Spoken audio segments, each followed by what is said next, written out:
يا الجزايل سطري عذب الأبيات الجزال في مدح بنت الشيوخ العريبين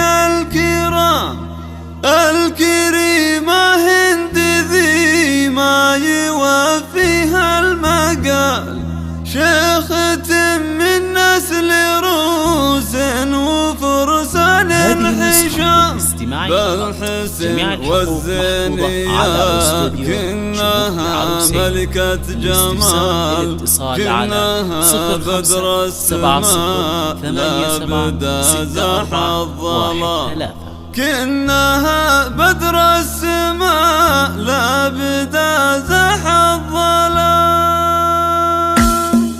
يا الجزايل سطري عذب الأبيات الجزال في مدح بنت الشيوخ العريبين الكرام. يا الجزايل سطري عذب الأبيات الجزال في مدح بنت الشيوخ العريبين الكرام، الكريمة هند ذي ما يوفيها المقال، شيخة من نسل روس وفرسان حشام بالحسن والزينية، كنها ملكة جمال، كنها بدر السماء لا بدا زاح الظلام. الحلا والذوق والدين واخلاق ودلال من خصايل هند ذي ما يوصفها الكلام، درة بين النساء ما لها ند ومثال، على الأدب متربية والوقر والاحتشام، بنت شيخ يسبق القول لا قال افتعال، وخلف اللي رقى واعتلى ظهر الغمام، راعي الفزعة صام من مساحة النزال، لا يعصي ما بين القبايل والأنام، من بني عليها للطيب وفحول الرجال،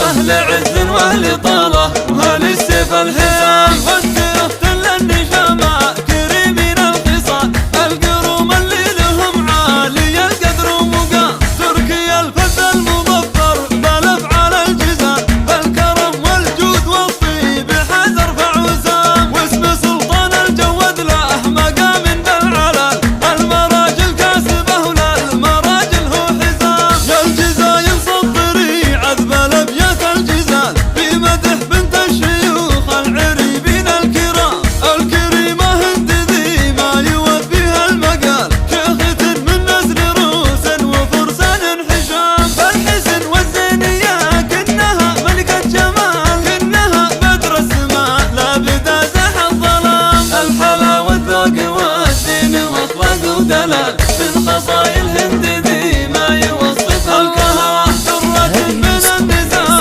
ما لها ند ومثال، على الأدب متربية والوقر والاحتشام، بنت شيخ يسبق القول لا قال افتعال، وخلف اللي رقى واعتلى ظهر الغمام، راعي الفزعة صام للمساحة النزال، لا يعصي ما بين القبايل والأنام، من بني عليها للطيب وفحول الرجال، أهل عز وأهل طالة وأهل السيف الحسام، والسيف للنشامة كريمين الخصال، القروم اللي لهم عالي القدر ومقام، تركي الفز المظفر بالأفعال الجزال، بالكرم والجود والطيب حزر فعوسام، واسم سلطان الجود له مقام بالعلال، المراجل كاسبه وللمراجل هو حزام، والختام أزكى الصلاة ما طلع ضوء الهلال، عن نبي الله محمد وعليه أزكى السلام، عن نبي